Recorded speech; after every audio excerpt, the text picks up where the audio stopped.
Hi, today is my first day going to do Wednesday nights. Brad wants me to do Wednesday nights instead of Sunday mornings, and I'm interning here for the whole summer. I don't know if that's a good thing to you guys or a bad thing, who knows. But today we're gonna go talk about 1 Samuel 18, 1 through 4.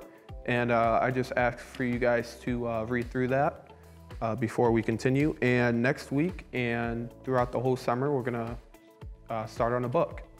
Thank you for reading 1 Samuel 18, 1 through 4. So before we begin, right before it all happened, before these verses started, it was talking about how David just killed Goliath, which is a Philistine, and Saul, not Saul turning into Paul, but King Saul back in the Old Testament, because that's what we're in.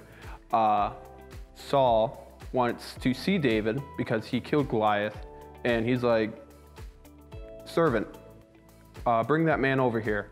And when David came over, he said his name, he said where he was from. For all you guys, David was a farmer, a sheep herder, or a shepherd, whatever you guys want to call it. And so now we're going to start in verse 1.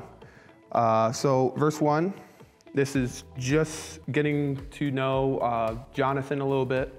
Right after David and King Saul just talked and exchanged names and everything, Jonathan went up to him. And when Jonathan saw him, he's like, hey, you have the same kind of soul as me, a soul for God. And some differences between Jonathan and David is Jonathan is going to be the next king after Saul. David, he's a shepherd.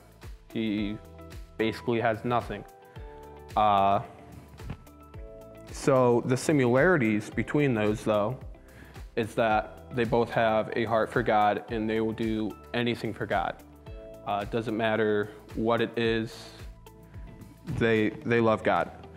And so with Jonathan being the next person in line to be king, it is huge for all the people to see Jonathan talking to David back then, because if anyone sees a king talking to a shepherd, one, they could either be confused, like, why is this man talking to him? Or two, they're like, hey, this guy may be promoted to go to the kingdom.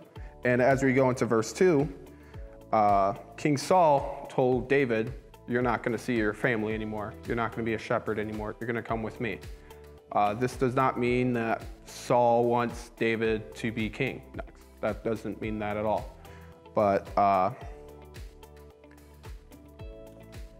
and so just try to imagine this. Imagine someone walking to your house today and they're like, hey, I want you to leave your family and I want you to be the CEO of Amazon, or I want you to be the next president of the US, which you may not want that right now, but just different types of examples. And would you take it? Yes or no?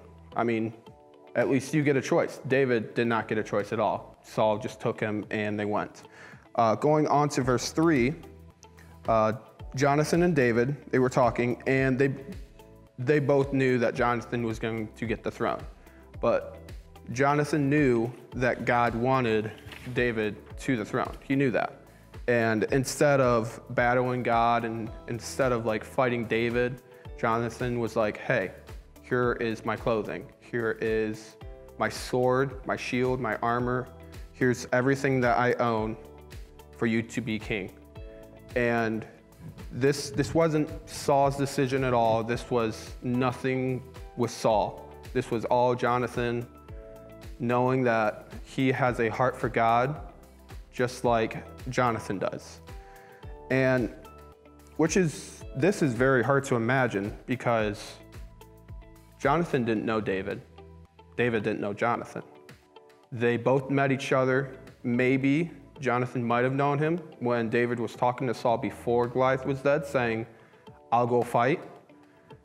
They might know, but it doesn't say in the Bible at all.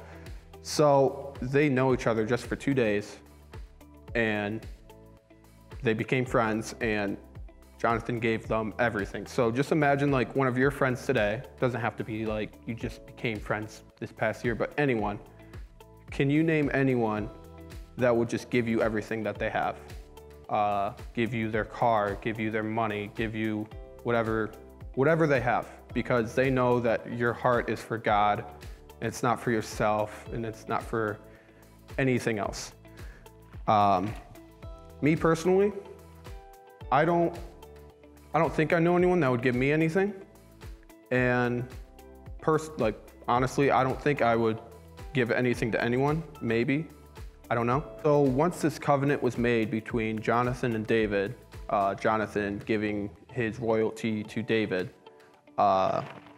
David was not going to just be king like that. He still had about another 20 years or so before he became king. And in between those 20 years, this is right after verse 4 and onward, Saul sent out David to go into battle with Jonathan's armor. Everything Jonathan owned, because he was going to be the next heir. That actually helped out David a lot, just getting his momentum, having the people love him, and just having everybody love him. So with all that being said, I have a couple questions for you guys today, just to go over and think about. And that is, are you doing everything for God? Do you know anyone, like I asked before, do you know anyone that you would give everything that you have for God? Or do you know anyone that would give everything to you because of your love for God? And if you don't, just as me, there may be something that you may have to change, just because you don't want to be doing everything for yourself. You want to be doing what you do for God. So with all this being said, thank you for watching this video, and I'll be doing this next week, and I'll be starting on my book study. And tune in at 8:30 tonight, because we will be having a Zoom call. There will be a game, and we may give a hint about camp. We don't know yet. But thank you, and I'll see you next time.